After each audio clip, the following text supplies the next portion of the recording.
Welcome to Peartree Consulting and the new blog post for studying in Australia. We've got some changes in place since the 1st of July 2026. I consulted the Department of Home Affairs and Study Australia.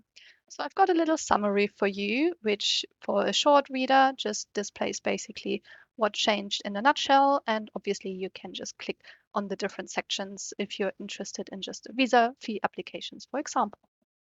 I've got beautiful Melbourne and Sydney pictures for you to get you into the mood. And let's dive right in. The financial requirements this time increased again.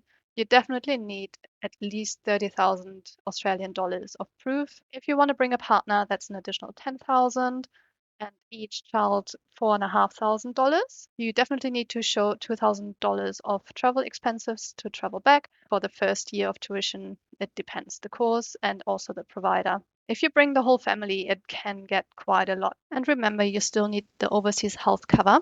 So acceptable evidence is a bank statement, formal bank letters, loan documents, scholarship award letters, or a sponsor's declaration with their bank statement and income proof. Now we're jumping to visa application fees, which increased again.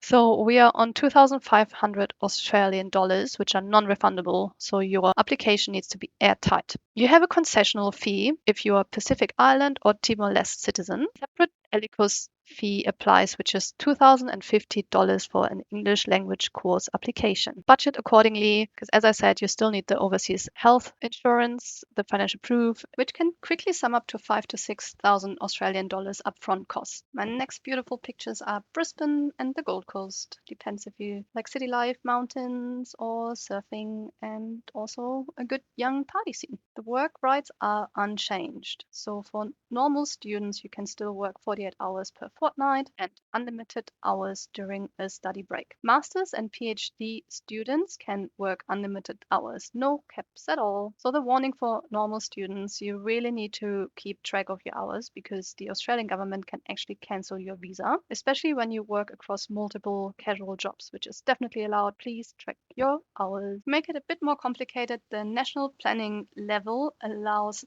295,000 new overseas students for the next year. This is basically a system which prioritizes certain institutions, certain courses. I made a separate blog post about the MD115 system, so have a look if your course and institution would be fast-tracked, standard, or a slow pace until you can get approved. English requirements stay basically the same. You still need the overall 6.0 test for the student visa and 6.5 test for the graduate visa. I wrote a blog post about the 8 best English tests. So study in Adelaide. It can get cold, or if you don't like the cold, go up to Darwin, which is beautiful and definitely rainforesty. The genuine student statement. So we need 4 short written answers about your current situation, education, employment, ties to home, why you chose Australia and the specific course, how the course benefits your future, and other relevant information. They need a few documents like your school transcripts, your resume, financial records, an offer letter of the course and course provider, university. So the GS is where a lot of people fail. You really need it personalized, a lot of documents and proof, but also really concise. I can definitely help you with this as I wrote my own and got in. For the graduate visa subclass 485, we have an increase of fees to $5,750. But the good news is if you study in a regional university, you can stay for a bachelor's degree up to 4 years, master's up to 5, and the PhD up to 6 years. So the age limit here is 35 years or under. Usually you can apply until you turn 36.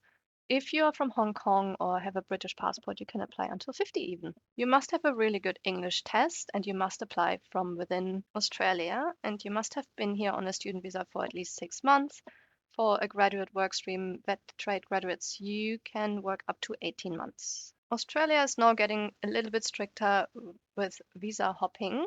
So if you hold a visitor visa, temporary graduate visa, or maritime cruise visa, you can't apply for a student visa while being in Australia.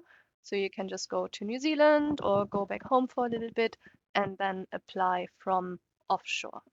I have explained onshore and offshore, and here's the link. So here you've got Perth and Cairns, Two very different cities, very hot and humid in Cairns, but beautiful and tropical, and Perth is the most isolated city in the world. So for you, a quick summary, what changed? Student visa fees increased, as well as the graduate temporary visa fees. The national planning level increased the spaces here, so there's more places in Australia for this year. I have explained everything in my blog post in MD 115, how it works with a traffic light system, and the duration for the PhD, Masters and Bachelor increased as well, which is good news. I'm here to help you apply, so reach out to me today, follow me on social media, and go to my website for the entire blog post. See you next time. Bye.